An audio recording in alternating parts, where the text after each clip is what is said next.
falar um pouquinho de questões mais filosóficas, assim. Ter a oportunidade de apreciar essa exuberância de vegetação, rio, dunas, vento, mar, a força da natureza que nos coloca em contato com algo mais profundo, nos leva ao questionamento, autorreflexão, autoanálise. E a pergunta vem com tudo. Aquela chama inicial de quando eu comecei a fazer cerâmica ainda existe? Quando a gente começa uma atividade que envolve arte, criatividade, a gente começa pelo coração, por uma vontade de criar, de se expressar. Eu lembro que quando eu comecei na cerâmica, eu tinha 1001 ideias, peças para jardim, esculturas. Muitas se realizaram, muitas ainda estão no meu caderninho, esperando para tomarem forma. Mas ao longo desses anos, eu fui envolvida com tantas atividades, formular um esmalte ótimo, ter a perfeição da forma. Tudo isso foi me levando por outros caminhos. Pegar encomenda, vender. É muito bom, é gostoso ter o seu trabalho reconhecido, ter o seu trabalho quisto por outras pessoas.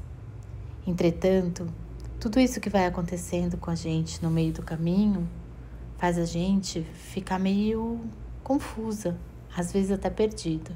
Será que onde hoje eu me encontro é onde eu escolhi estar ou para onde a correnteza da vida me levou? Esse momento de reflexão é essencial, porque às vezes você nem está feliz, mas não sabe identificar o motivo. Talvez porque você se traiu, porque traiu a paixão e a chama se apagou. Esse autoquestionamento é inerente ao artista, a todos aqueles que através de uma linguagem, seja pictórica, de modelagem, de expressão corporal, mostram a maneira como eles se relacionam e enxergam o mundo. A minha conexão com os meus antepassados indígenas já é conhecida por vocês. Dá para ver isso no meu trabalho.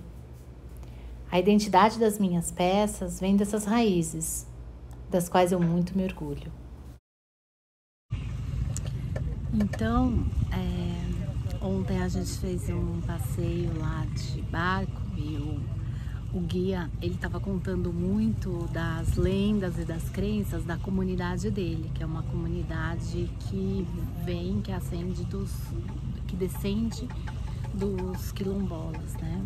Era um antigo refúgio e aí ele contou várias histórias e muita curiosidade assim sobre a vegetação local, enfim. E uma das coisas que ele contou, uma das crenças que ele contou me chamou muito atenção e eu gostaria de compartilhar aqui com vocês, que vai ser essa minha mensagem da semana.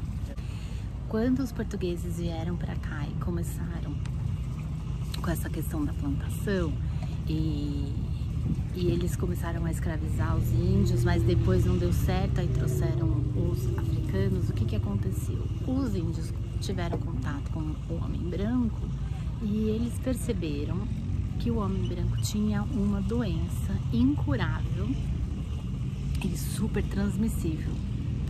E aí eles começaram a ficar com medo, porque alguns índios foram contaminados e eles tinham medo que toda a tribo fosse contaminada. Então o que eles fizeram? A maioria começou a fugir e muitos foram embora em direção à Amazônia, porque era onde o homem branco não tinha acesso por conta da situação da natureza inóspita, que eles não estavam acostumados. Qual era essa doença?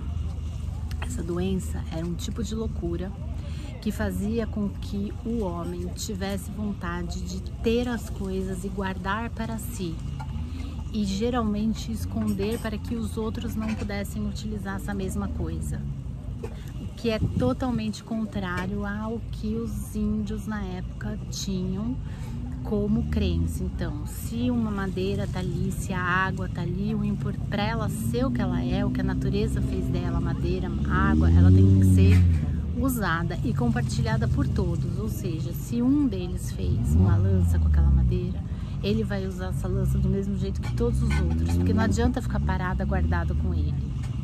E assim tudo, o que eles conheciam sobre ervas, se a erva estava ali, era para compartilhar com todos. Ou seja, essa sensação de comunidade começou a ser molestada por essa doença da loucura do homem branco.